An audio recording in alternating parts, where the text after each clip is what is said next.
આપના રાષ્ટ્રીય સંયોજક ગુજરાતના પ્રવાસે ગુજરાત સરકાર પર અરવિંદ કેજરીવાલના પ્રહારો। ગુજરાતના બજેટમાં લોકોને કશું જ મળ્યું નથી। ખેડૂત, વેપારી, મહિલાઓ માટે બજેટમાં કશું જ નથી। ખેડૂતોને ખોટા કેસમાં ફસાવી જેલમાં પૂરી દેવાય છે। ભાજપ અને કોંગ્રેસમાંથી લોકો થાકી ગયા છે। હવે લોકો ભાજપને સહન નહીં કરે તેવું અરવિંદ કેજરીવાલનું કહેવું છે।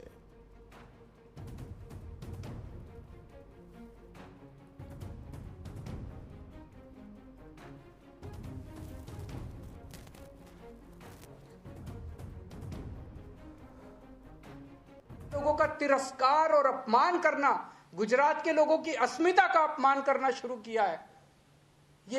ये लोग बर्दाश्त करने वाले नहीं है। आम आदमी एक रोटी कम खा लेगा, अपना इज्जत अपमान बर्दाश्त नहीं करेगा कभी भी। जिस तरह से लोग पकड़ पकड़ के जेल में, किसान अपनी आवाज उठाते हैं, पकड़ के जेल में झूठे केस लगा देते हैं, 4-4 महीने जेल में रखते हैं।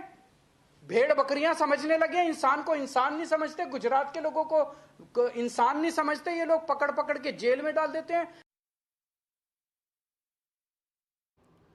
तो गुजरात सरकार पर अरविंद केजरीवाले आવીને પ્રહાર કર્યા અને ભાજપથી લોકો થાક્યા છે, કોંગ્રેસથી લોકો થાક્યા અને પરિવર્તન હવે લોકો ઈચ્છી રહ્યા છે। આ પ્રકારની પણ તેમણે વાત કહી અને બજેટ પર પણ તેમણે તીખી પ્રતિક્રિયા આપી।